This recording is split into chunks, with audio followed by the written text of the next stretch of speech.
I think a lot of it started when General McChrystal was, well, heck, who knows where it really started. He was company commander in 3rd Battalion and a lot of time in the 82nd. But it probably really started when he was commander of the 2nd Ranger Battalion, some of his thoughts. He became the commander in 1996. And right after the change of command, we sat down and we sort of talked about how we want, our vision of what we thought the Ranger Regiment could be. And as he talked, I would finish some of his sentences, and I'd talk, and he'd finish some of my sentences, and we agreed on a lot of things. And a lot of what came out of that, and I don't take credit for it because it's definitely his, it was his thoughts, but he came up with this concept of what he called the Big Four. The theory of the Big Four was it was all about the basics.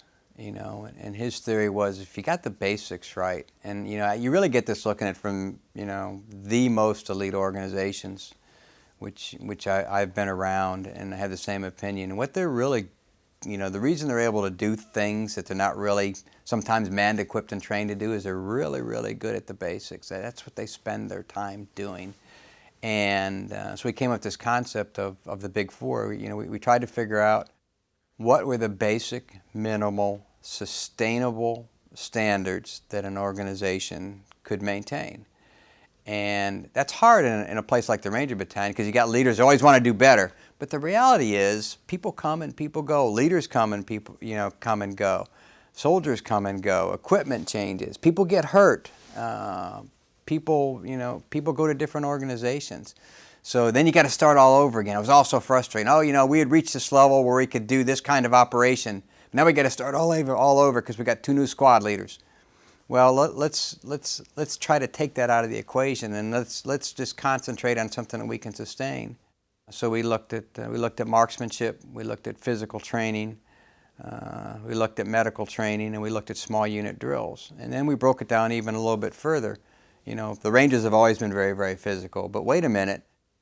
So I remember we had a quarterly training brief with Army Special Operations Command.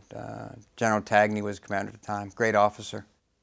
We were asking for things. We wanted to get a physical therapist in every battalion. We wanted a sports medicine guy or gal, in each of our battalions. And he goes, well, you Rangers are tough. You don't need that. And I remember General McChrystal looked at me, and I looked at General Tagney, who I'd known for a little while. And I said, sir, I was there with all the battalions, and I was a regimental sergeant major. And I said, look around here. You got me, and you got 3 Ranger Battalion sergeant majors. I said, would you agree they're probably the best 4, non-commissioned officers in the infantry? And he goes, absolutely. And I said, we're not the best 4. I said, we're the 4 that survived. And again, this is sort of a lesson I learned early on, in the Ranger Battalions. Is physically how much could you take and sustain people without breaking them? Because you could push them so far you'd break them. Then you had to start all over again, and you had all that investment in them.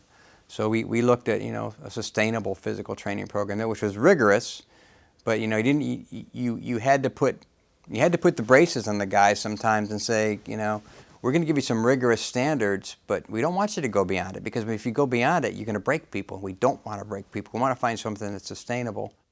And there were several parts of that. One was a very robust foot marching program, which we both agreed on. I think when you look back at World War II, you see how the Army trained its organizations, and that was just putting a pack on your back and walking. I mean, nothing to build your physical stamina like that, and it's really not as bad on your body as I think some people really think, as long as you do, just like the Army tells you, do a reasonable pace and a reasonable weight, and and then more of a full body workout versus, the Army by that time, we had a 3-event PT test, and organizations would run their physical training program around, doing good on the 3-event PT test, which is, the Army designed it as lowest common denominator. It doesn't test your whole body. So we expanded that a little bit further. And then the other part of that was the Combatives program.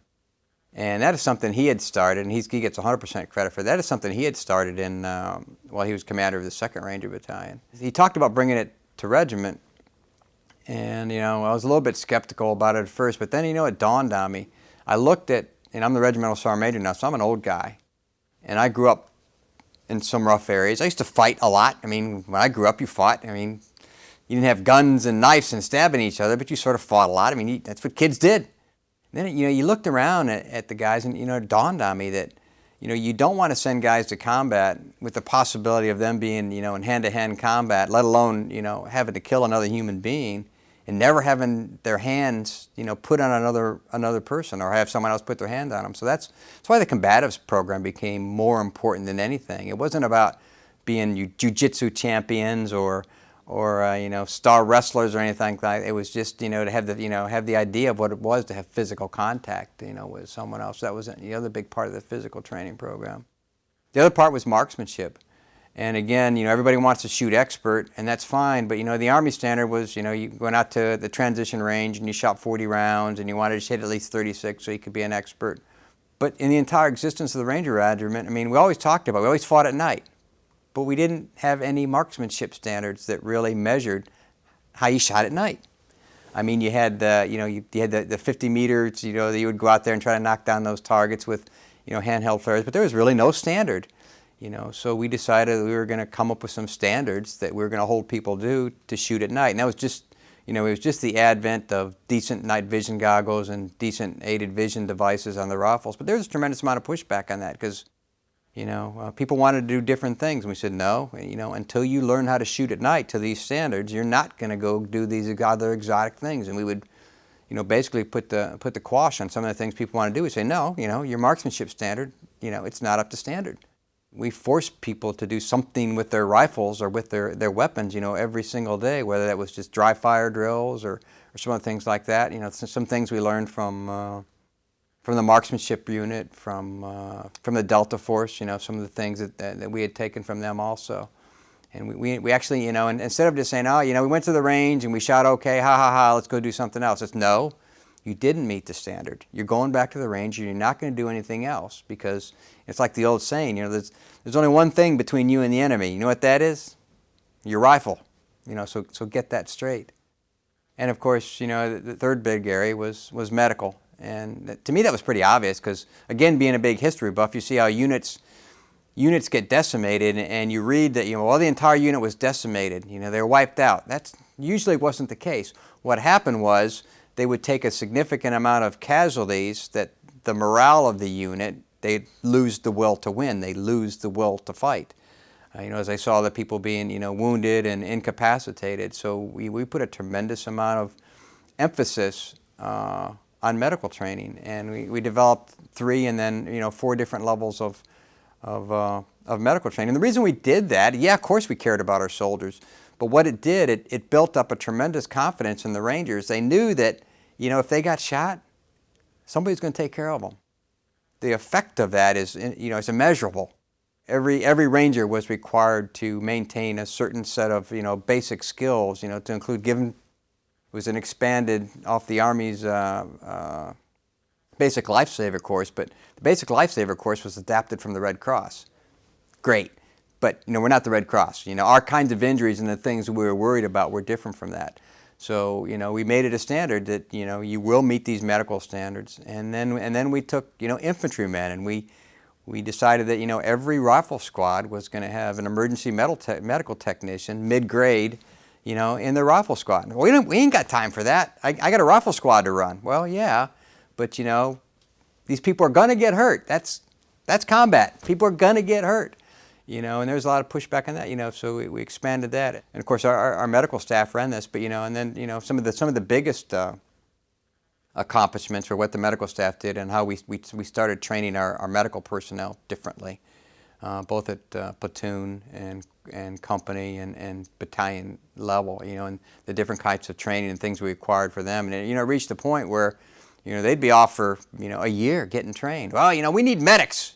We got to run our ranges. No, we don't have medics to run ranges. We have medics when people get shot to save their lives or eyesight or limb. That's what we have medics for.